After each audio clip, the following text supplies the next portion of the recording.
Hello students, today we are going to answer the questions from the lesson Weathering the Storm in Ersama. Answer the following. 1. Why had Prashant gone to Ersama? Prashant had gone to Ersama to spend a day with a friend. How long did the cyclone last? The cyclone lasted for 36 hours. Where did Prashant and his friend's family spend the stormy night? Prashant and his friend's family took refuge on the roof of their house. 4. Which thought flashed through Prashant's mind? The only thought that flashed through Prashant's mind was whether his family had survived the fury of the super cyclone. What were the dangers faced by Prashant on his way back to his village? The way back to his village was underwater. He used a sturdy stick to locate the road to determine where the water was most shallow. At places it was waist deep. At several points he lost the road and had to swim. Where did Prashant decide to look for his family? Whom did he spot first? Prashant decided to go to the Red Cross shelter to look for his family. He spotted his grandmother first.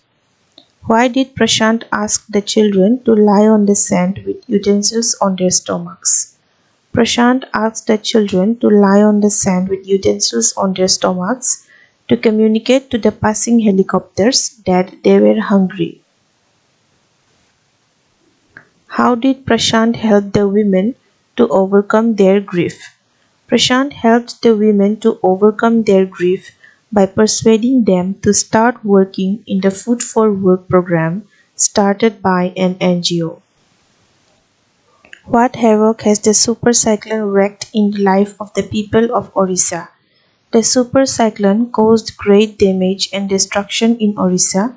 It left hundreds of men, women, children, and animals dead or injured. 86 lives were lost in the village. All the 96 houses had been washed away. There was a raging, deadly brown sheet of water as far as the eye could see.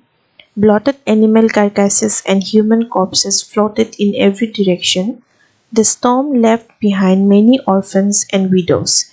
In addition, people had to go without food for days altogether. How has Prashant, a teenager, been able to help the people of his village? Prashant took over the responsibility of leading the village. He organized a group of youths and elders to jointly pressurize the merchant once again to part with his rice. He also organized a team of youth volunteers to clean the shelter of filth, urine, vomit, and floating carcasses, and to tend to the wounds and fractures of the many who had been injured. He persuaded the women to start working in the Food for Work program started by NGO, and for the children he organized cricket matches. He resettled the widows and orphans in their own community in new foster families made up of childless widows and children without adult care. How have the people of the community helped one another? The people of the community helped one another by working as a team under the leadership of Prashant.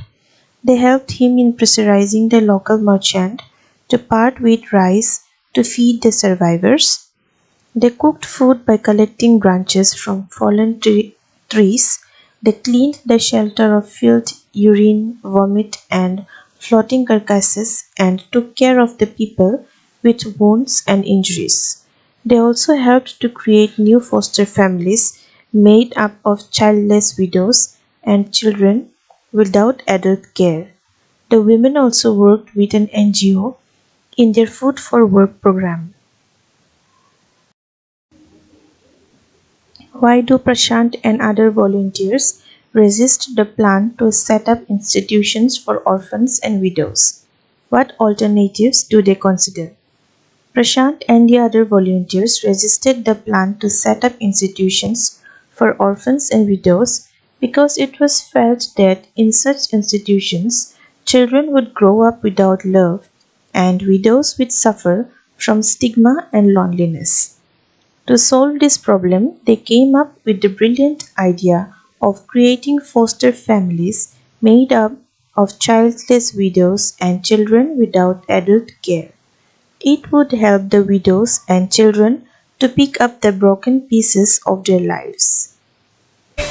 With this, we come to the end of our video.